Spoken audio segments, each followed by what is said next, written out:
का बयान। पार्लिमानी इजलास से कबल 21 जुलाई को कुल जमाती मीटिंग।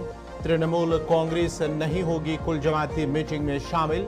और इस्लामिक यूनिवर्सिटी के वाइस चांसलर की मियाद मुलाजमत में 2 साल की तौसी।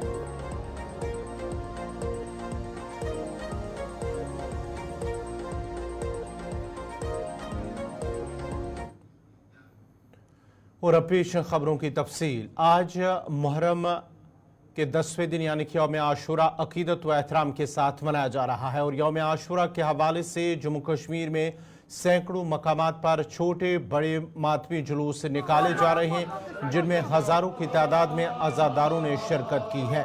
वादी कश्मीर में सबसे बड़ा मातमी जुलूस जड़ीबल और बडगाम से बरामद हुए हैं।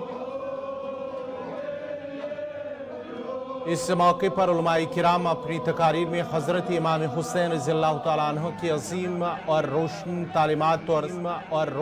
तालीमात और सानिया करबला के मुख्तलिफ पहलुओं को उजागर भी कर रहे हैं। आपको बता दें कि जम्मू कश्मीर इंतजामिया ने इस बार यौम आशूरा के मौके पर श्रीनगर में जुलजना के जुलूस को रिवायती रास्तों पर जाने की इजाज़त नहीं दी। ताहम दीगर मकामात पर इस वक्त मातमी जुलूस भी बरामद हो रहे हैं, जिनमें नौजवान बच्चे बुजुर्ग ख्वातीन भी शामिल हैं। रज़ियल्लाहु तआला अन्हा और उनके पैरोकारों की शहादत की याद में डल झील के अंदरूनी हिस्सों में शिकारों की एक लंबी कतार देखी गई है, जिनमें आज़ादारों की एक बड़ी तादाद मौजूद थी। सोगवार रिवायती शिकारों में एक मोहल्ले से दूसरे मोहल्ले का सफर करने से पहले रैनावारी के रेत मोहल्ला में जमा हुए। जुलूस में लोगों की एक बड़ी तादाद स्याह लिबास में मलबूस मरसिया पढ़ते हुए भी नजर आए। जुलूस में शरीक आज़ादारों का कहना था कि चैलेंजेस के बावजूद हम हर साल करबला में हजरत इमाम हुसैन रज़ियल्लाहु तआला अन्हु की कुर्बानियों को खराज अकीदत पेश करने के लिए इकट्ठे होते हैं। और उन्होंने कहा है कि डल झील के जरिए शिकारा का सफर हमारे सोख में एक मुनफरिद जहद का इजाफा करता है, जो हमें अपने वर्से और एक दूसरे से जोड़ता है।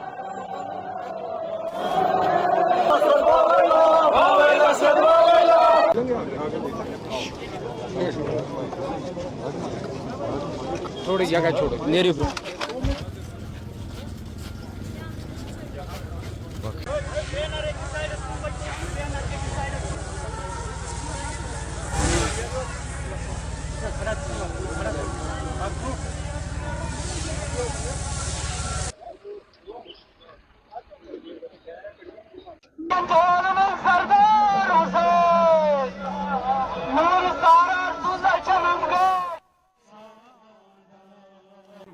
आज यौम आशूरा है और यौम आशूरा हर साल मुहर्रम उल हराम के 10वें दिन को मनाया जाता है। यौम आशूरा की कुर्बानी को याद रखा जाएगा। इस दिन हमारे इमाम हुसैन अलैहिस्सलाम और उनके अहल अयाल, उनके कराबतदार, उनके अंसार और अहसाब को सबको बेदर्दी के साथ करबला के मैदान में बनी उमैया के यजीद बिन मुआविया ने बेदर्दी के साथ शहीद कर दिया गया। इमाम हुसैन अलैहिस्सलाम का क़ियाम और खुरूज मदीने से लेकर वहाँ एक मकसद ये था कि इन्नमा खुरिजतुल इस्लाह फी उम्मत जद रसूलुल्लाह। इमाम हुसैन अलैहिस्सलाम यही सोच कर निकले थे कि मुझे अपने नाना जद रसूलुल्लाह सल्लल्लाहु अलैहि वसल्लम की उम्मत की इस्लाह करनी है। साथ ही में इनकार बैत भी यजीद की उसकी भी यही वजह थी। इनकार बैत में इमाम हुसैन अली मकाम ने एक तारीखी जुमला कहा, जिसमें उन्होंने कहा मुझ जैसा उस जैसे की बैत नहीं कर सकता। ये एक तारीखी जुमला है। अगर इमाम अलैहिस्सलाम ये कहते कि मैं यजीद की बैत नहीं करूँगा तो ये उसका ये एक इनफरादी कदम होता, मगर उन्होंने एक जुमले में पूरी कौम पूरी मिलत पूरी इंसानियत के लिए एक सबक आमोज सबक दिया। आज के दिन हम ये आशूरा जो जुलूस हम बर्पा कर रहे हैं, इसमें हम खराज अकीदत पेश करते हैं जो करबला में 61 हिजरी में जो शहीद हुए। साथ ही में हम खराज अकीदत पेश करते हैं जो 7 अक्टूबर से आज तक फ़लस्तीन में शहीद हुए, गाज़ा में शहीद हुए हैं। हम उस वक्त हम इस जुलूस के ज़रिए उस यजीद को लानत करते हैं जिसने 61 हिजरी में करबला बर्पा किया। सेंट्रल थीम ऑफ करबला यही थी कि हमें हर वक्त हम मजलूम की हिमायत करनी चाहिए और जुल्म के खिलाफ डट के मुकाबला करना चाहिए। लब्बैक या हुसैन, लब्बैक या Hussain.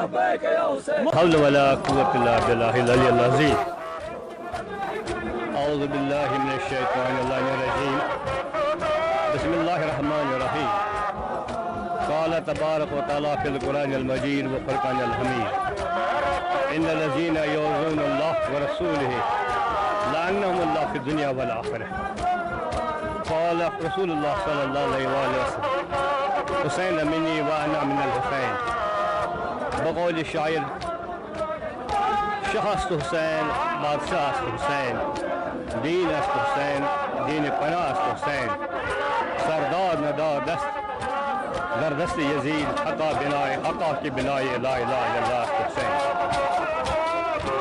Today is the Yom Ashura, the day of Ashura. This day is very important and very historic. It is observable all over the world.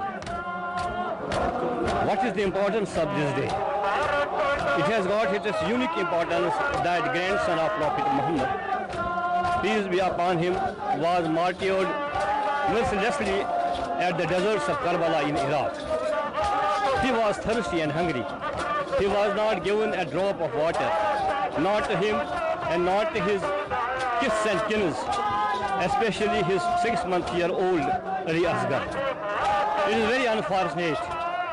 It is very unfortunate that he was martyred mercilessly.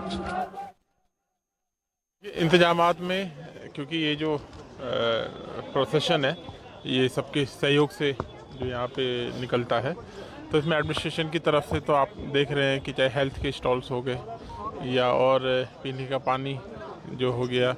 अब आशुरा का याद जुलूस है, ये तो पूरा महीने चलता है, तो उसमें रात को बिजली जब अज़ादार आएँ तो उनको बिजली मिले, उनको पीने के पानी की कोई समस्या ना हो, तो उन सबको देखते हुए प्लस जिस रूट से चल रहे हैं वो मैकडमाइज हो, उसमें कोई किसी को कोई चोट ना लगे, ठीक ठाक रहे, तो सबके इंतजाम जो है एलजी साहब ने जब इसको क्लोजली मॉनिटर करते हुए इसकी डायरेक्शन दी थी। और मुझे खुशी है मैं इस चीज़ को देखते हुए कि हम इंतज़ाम उसको पूरा कर पाए, जिससे कि अज़ादार भी सारे मुतमईन हैं कि ठीक है हमारे साथ अच्छा हुआ है। ठीक, बाकी आप सबका भी इसमें पॉजिटिव सहयोग रहा है, तो आप सबको भी शुक्रिया उसके लिए। देखिए उसको हम मॉनिटर करते हैं, कई बार जब ओवरलोड हो जाता है तो उसमें थोड़ा बहुत इशू आता है, बट उसको तुरंत उसका इजाला किया जाता है। नहीं, देखिए हर चीज़ को एक बार चेक किया जाता है। आपने देखा है 8 वाला भी जब निकाला सबका ही सहयोग था, उसमें भी कुछ इनपुट्स थे हमारे पास, तो अगर सिचुएशन इम्प्रूव रहेगी डेफिनेटली गवर्नमेंट तो चाहती है कि उसमें। इधर एडीजीपी कश्मीर विजय कुमार ने कहा कि पुलिस की तरफ से आशुरा के मौके पर तमाम इंतजाम किए गए हैं। इस दौरान सियासी जमातों पर डीजीपी आर स्वैन के बयान पर एडीजीपी विजय कुमार ने अपना रद्दमल जाहिर करते हुए कहा कि जम्मू कश्मीर पुलिस गैर सियासी और गैर जानिबदार फोर्स है। डीजीपी के बयान पर उनकी जाती राय हो सकती है, वरना जम्मू कश्मीर पुलिस खालिस्तान गैर सियासी और गैर जानिबदारी पर काम करती है। हर एक साल की तरह इस साल भी श्रीनगर पुलिस ने स्टॉल लगाया, यह अच्छी बात है, करना भी चाहिए, पुलिस का रोल होता है। और पुलिस ने पूरा 3 टायर सिक्योरिटी प्रोवाइड किया, सुरक्षा के पूरा इंतजाम किए हैं, और मैं इसको अप्रिशिएट करता हूँ। पुलिस नहीं बल्कि सिविल एविएशन के साइड से भी अच्छा व्यवस्था किया गया है। और मैं इस अवसर पर शहीदों के बलिदान के से जो उपदेश गया है, मानवता कल्याण के लिए हो, चाहे पीस हो, सौहार्द के लिए, मैं भी अपनी तरफ से विश करता हूं कि शांति बना रहे, सौहार्द बना रहे, प्रॉस्पेरिटी आए और ह्यूमन वैल्यू की रक्षा हो। विजय सर, डीजी साहब ने अभी एक स्टेटमेंट दिया है regarding the political parties for the infiltration and they have been supporting the terrorism. How do you see that statement?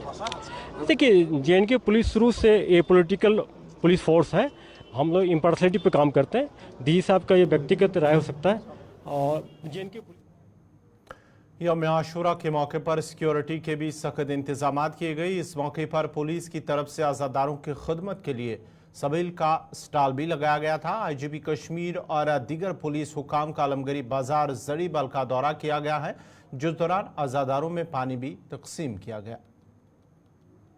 Jammu Kashmir police जो श्रीनगर डिस्ट्रिक्ट पुलिस ने काफ़ी इंतजामात करे हैं ताकि जो अशूरा का जो प्रोसेशन है जो अपने इब्तदाई जो जगह से लेके इख्तितामी जगह पे जो कि यहाँ पे जडीबल में है वहाँ आसाइश से निकल चुके और यहाँ पे इसमें शिरकत करने वाले अज़ाकारों को कोई असुविधा ना हो। देखिए इसमें मजाज डिस्ट्रिक्ट मजिस्ट्रेट रहते हैं जो कि ऐसे जो प्रोसेशन से रिलेटेड जो भी कंडीशनैलिटीज़ और जो उनको परमिशन देनी होती है तो ये उनके साथ मजाज है। बेहतर है कि आप उन्हीं से ये चीज़ क्लैरिफाई करें।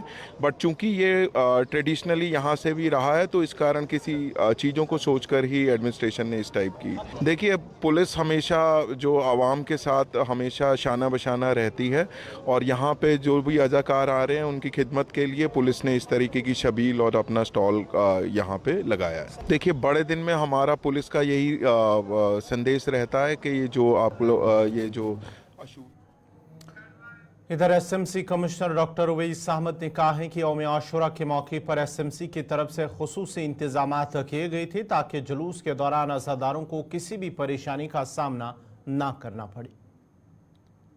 पूरे जो मुहर्रम के दिन रहते हैं, ख़ास तौर पे मुहर्रम और प्लस आगे के 10 दिन यानी 40 दिन, तो एसएमसी का इस चीज़ में बहुत ख्याल रहता है कि जो एरियाज़ हैं, जितने भी इलाके हैं, वहाँ पे खुसूसी इंतज़ामात किए जाएँ, एक्स्ट्रा ध्यान दिया जाए कि वहाँ सारे जो भी मजलिस हैं, जो कुछ भी जुलूस है, जो भी लोगों की अकीदत है, जितनी उसमें मदद कर सके एसएमसी वो करती है।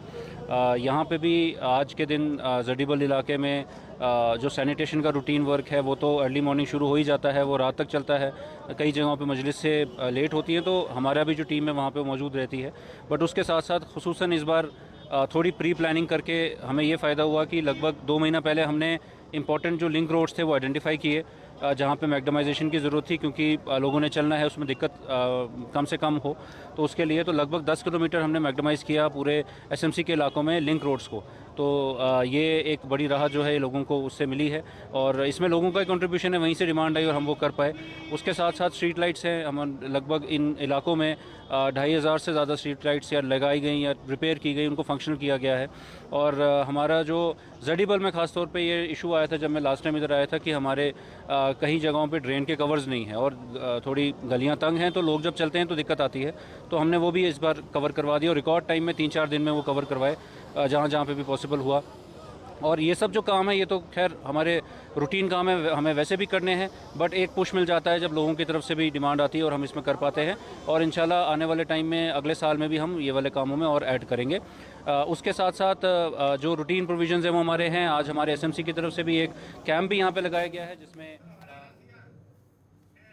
नाज़रीन हरियाणा के वज़ीर आला क्या कुछ कह रहे हैं, पहले वो देखते हैं, उसके बाद मज़ीद खबरें लेते हैं। की सब्सिडी देगी। यदि कोई अग्निवीर अपना उद्यम स्थापित करता है तो सरकार 5 लाख तक के ऋण पर ब्याज सहायता प्रदान की जाएगी। 5 लाख रुपए तक का अगर वो ऋण लेकर के काम करता है तो कोई ब्याज नहीं है उसके ऊपर। अग्निवीरों को प्राथमिकता के आधार पर आर्म लाइसेंस दिया जाएगा। सरकारी विभागों, बोर्डों, निगमों में तैनाती चाहने वाले अग्निवीरों को मैट्रिक स्कोर में प्राथमिकता दी जाएगी। ये हमने हरियाणा में निर्णय किया है। दूसरा एक हमने निर्णय किया है, जो कोई एक्सीडेंट हो जाता है, कोई टक्कर मार करके चला गया, भारत सरकार के सड़क परिवहन एवं राजमार्ग मंत्रालय द्वारा टक्कर मारकर भागना, हिट एंड गो मोटर वाहन दुर्घटना पीड़ित कंपनसेशन स्कीम 2022 25 फरवरी को अधिसूचित की गई। हमने हरियाणा में भी भारत सरकार की इस योजना के तर्ज पर एक सरलीकृत योजना को लागू करने का निर्णय किया है। हरियाणा सरकार प्रदेश में यातायात दुर्घटना के पीड़ितों को मुआवजा देगी और निःशुल्क उपचार की भी सुविधा प्रदान करेगी। हमने इसको 112 के साथ जोड़ करके कोई एक्सीडेंट हो जाता है, किसी भी हॉस्पिटल के अंदर वो उसको पहुंचाएंगे। कई बार जब पेशेंट वहां जाता था ये सोचते रहते थे कि इसका पैसा कौन देगा कौन नहीं देगा। अगर किसी का दुर्घटनावश कोई दुर्घटना हो जाती है, एक्सीडेंट हो जाता है, तो उसको नियरेस्ट, चाहे वो प्राइवेट हॉस्पिटल है चाहे वो सरकारी हॉस्पिटल है, उसको तुरंत वहां पहुंचाएंगे और उसका सारा खर्चा वो सरकार वहन करेगी। ये निर्णय हमने किया है और ये सारा का सारा खर्चा ये जो वहन होगा ये हरियाणा रोड सेफ्टी फंड से किया जाएगा। हमने इस स्कीम के अंदर लिया है। इस स्कीम के तहत बीमाकृत तथा बीमा रहित वाहनों और टक्कर मारकर भागने वाले वाहन दुर्घटनाओं के पीड़ितों को कैशलेस उपचार की सुविधा प्रदान की जाएगी। इस स्कीम को सही ढंग से लागू करने के लिए स्थायी समिति का गठित करने का प्रावधान किया गया है। स्थायी समिति का एक गठन करने का प्रावधान इसके अंदर किया गया है। इस समिति में सड़क परिवहन और राजमार्ग मंत्रालय के अधिकारी तथा साधारण बीमा परिषद के प्रतिनिधि शामिल किए गए हैं। इसके अतिरिक्त इस स्कीम को जिला स्तर पर उचित रूप से लागू करने के लिए एक जिला स्तरीय कमेटी का भी गठन किया जाएगा। किसी भी आवेदक को कैशलेस उपचार के लिए दावा संबंधित दावा जांच अधिकारी को प्रस्तुत करना होगा तथा दावे की रिपोर्ट जांच अधिकारी द्वारा दावा निपटान आयुक्त डीसी को वो भेजी जाएगी और जांच आयुक्त द्वारा रिपोर्ट प्रस्तुत करने के 15 दिन के अंदर कंपनसेशन के भुगतान के आदेश जारी कर दिया जाएगा और इसके 15 दिन के अंदर ही मुआवजे का भी जो पैसा उसके इलाज के लिए खर्च हुआ वो भी तुरंत जारी हो जाएगा। जो भी हॉस्पिटल के अंदर जहां उसके इलाज के लिए दवाई या कुछ और उसका जो खर्चा आएगा वो भी दिया जाएगा। अगर दुर्घटना में पीड़ित की मृत्यु हो जाती है तो कंपनसेशन का भुगतान उसके परिजनों को किया जाएगा। घायल होने की अवस्था में पीड़ित को ही मुआवजा दिया जाएगा। ये हमने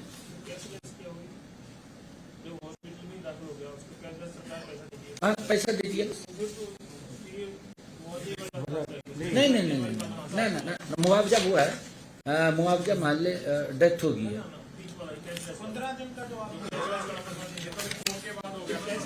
नहीं, कैशलेस हो गया। मान ले एक मिनट में पूरा बता देता हूँ। हॉस्पिटल के अंदर पेशेंट चला गया, डॉक्टर चाहे वो प्राइवेट है चाहे सरकारी है, उसके ऊपर जो दवाई का खर्चा है, मार्केट से दवाई आई है, जो भी खर्चा उसके ऊपर हुआ उसका तो बिल लेगा ना डॉक्टर। नहीं, हॉस्पिटल को पेमेंट करना, हॉस्पिटल को, वही कह रहा हूँ, यही कह रहे हैं सीएम साहब कह रहे हैं कि मुआवजा अगर दुर्घटना। यौम आशुरा के सिलसिले में कारवान इस्लामी इंटरनेशनल कुफ्फारा ने शहदाई करबला को खुराज तहसीन के तौर पर सबील शरबत का एहतमाम किया है। कारवान इस्लामी इंटरनेशनल जिला कुफ्फारा की तरफ से हंदवारा के अंदर शहदाई करबला को खुराज तहसीन के तौर पर सबील का एहतमाम किया गया, जिसमें कारवान इस्लामी कुफ्फारा के एग्जीक्यूटिव मेंबर मोहम्मद वसीम हामी, इम्तियाज अहमद मदनी, वसीम रजा मगामी, बिलाल रजा कादरी, मास्टर तजमुल इस्लाम भट्ट, मोहम्मद सलीम कादरी, मोहम्मद अमीन पायर, मुदस्सिर रजा कादरी और हाजी खबीबुल्लाह के अलावा दीगर जो उलमाई किराम हैं और दीगर वो भी वहाँ पर मौजूद थे। और साथ ही साथ इस मौके पर यौम आशुरा के हवाले से उस पर तफसीली रोशनी भी डाली गई है। मालूम है कि पूरी दुनिया में यौम आशूरा का दिन अकीदत एहतराम के साथ मनाया जा रहा है। कुछ लोग रोज़ों का इत्माम करते हैं, कुछ लोग सदक़ा खैरात का इत्माम करते हैं, कुछ लोग मजालिस सीरत का इत्माम करते हैं, कुछ लोग जलसगाहों का इत्माम करते हैं। जैसा आज पूरी दुनिया में अल्हम्दुलिल्लाह मुहिबान अहले बैत मुहिबान इस्लाम यौम आशूरा को मनाते हैं। शहदाए करबला की याद में मुख्तलिफ़ किस्म के तौर तरीके पर अपने अपनी कल्चर के एतबार से महफ़िल मुनक़िद करते हैं। जम्मू कश्मीर में भी कारवान इस्लामी कश्मीर के चप्पे चप्पे में वादी के अतराफ अकनाफ में बिल्कुल डिस्ट्रिक्ट कुपवारा के एग्जीक्यूटिव बॉडी ने भी आज डिस्ट्रिक्ट कुपवारा में भी शहदाए करबला के मुनासिबत से और यौम आशूरा की मुनासिबत से यहाँ एक पानी का स्टार लगाया गया है और कुछ महफिलों का इनकाद भी रखा गया है। इंशाअल्लाह वो आज इंशाअल्लाह बाद नमाज असर उनका भी इनकाद किया जाएगा। इसलिए बस अवाम नास को अपनी तरफ से यही पैगाम देना चाहते हैं कि इमाम हुसैन अलैहिस्सलाम ने दीन मुस्तफ़ा की खातिर, दीन नबी सल्लल्लाहु अलैहि वसल्लम के खातिर जो कुर्बानियाँ दी है, हमेशा दीन कुर्बानियाँ ही चाहता है। हमें भी चाहिए कि हमें दीन मुस्तफ़वी के लिए सल्लल्लाहु अलैहि वसल्लम के लिए हमें हम तन कुर्बान करने के लिए अपने आप को तैयार करना चाहिए, क्योंकि कुर्बानी एक ही तरफ से नहीं होती कि हम अपने आप को ज़बह करें, बल्कि कुर्बानी। जम्मू खत्ते में मिलिटेंट हमलों के हालिया वाक़यात पर कांग्रेस के senior leader doctor Karan Singh का कहना है कि इसमें कोई शक नहीं है कि इंतहाई तशवीशनाक है। बरसों से मिलिटेंसी ने वादी कश्मीर में अपनी कार्रवाइयों को अंजाम दिया, जिस पर बड़ी मुश्किल से काबू में लाया गया है। ऐसा लगता है कि अब उन्होंने जम्मू पर तवज्जो मरकूज करना शुरू कर दिया है। पिछले 6 महीनों में कई जवानों और लोगों को खो दिया गया है, जो कि बहुत संगीन मामला है। पुलिस सरबराह के बयान पर डॉक्टर करण सिंह ने कहा कि एक दूसरे पर इल्ज़ाम लगाने से मामला ठीक नहीं होते, बल्कि ज़मीनी सतह पर हालात को ठीक करने की ज़रूरत है। इसमें ऐसा है कि प्रशासन का तो काम होता है करना, कभी सफल होता है कभी असफल होते हैं। किसी एक व्यक्ति के ऊपर दोष आरोपण करना मुझे लगता है ठीक नहीं है, क्योंकि वहाँ आर्मी भी है, CRPF भी है, पुलिस भी है। किसको आप इसमें समझेंगे कि वो इस संबंध में उन्होंने चूक की है? तो ये सारा प्रशासन जो है इस समय देखिए, इस समय वहाँ सरकार तो कोई है नहीं। इस समय सारे का सारा जितना प्रशासन है सब गवर्नर साहब के पास है। गवर्नर साहब बड़ा अच्छा काम कर रहे हैं, बड़ी मेहनत कर रहे हैं, भाग दौड़ कर रहे हैं, लेकिन जिम्मेदारी ये तो उन्हीं की पड़ती है ना। अब दूसरे किसी भी अफसर के ऊपर कहना, या किसी पॉलिटिकल पार्टी अफसर ने ये भी कहा कि ये पॉलिटिकल पार्टी जो है इन्होंने टेररिज्म को लाया है, तो एक दूसरे से ऐसे दोषारोपण करने से लाभ नहीं है। आप अपने ध्यान दीजिए उस तरफ कि क्या कारण है। एक मेरा सुझाव है इसमें, जम्मू डिवीज़न जो हमारा है आर्मी का, वो हमेशा उधमपुर के साथ होता था, वेस्टर्न कमांड से था, नॉर्दर्न कमांड के साथ। कुछ साल पहले उसको वहाँ से अलग करके और वेस्टर्न कमांड के साथ लगा दिया गया है, योल के साथ। तो वो योल तो बहुत दूर है जम्मू से, तो इसलिए मुझे लगता है कि अब जो भी कारण होगा, मैं नहीं कह सकता हूँ क्योंकि मैं विशेषज्ञ नहीं हूँ इसमें, लेकिन मुझे लगता है कि जो वो वहाँ लगा रखा था उनको फिर से अगर नोटा से लगाया जाए तो एक ही यूनिट हो जाएगी ना। नहीं तो एक डिवीज़न योल के नीचे काम कर रही है, एक डिवीज़न उधमपुर के नीचे काम कर रही है, तो सामंजस्य नहीं पूरा होता है। तो एक तो ये मेरा सुझाव है। उसके अलावा ये है कि जो आतंक, जो ज़मीन के ऊपर हालात हैं, वो तो फिर पुलिस को ही देखने पड़ेंगे, आर्मी को ही देखने। नाज़रीन, फिलहाल खबरनामे में मेरे साथ इतना ही। आप गुलिस्तान न्यूज़ देखते रहिए। गुलिस्तान न्यूज़ पर अगला बुलेटिन कश्मीरी खबरनामा साहिल अमीन के साथ। मुझे दीजिए इजाज़त। अल्लाह हाफ़िज़।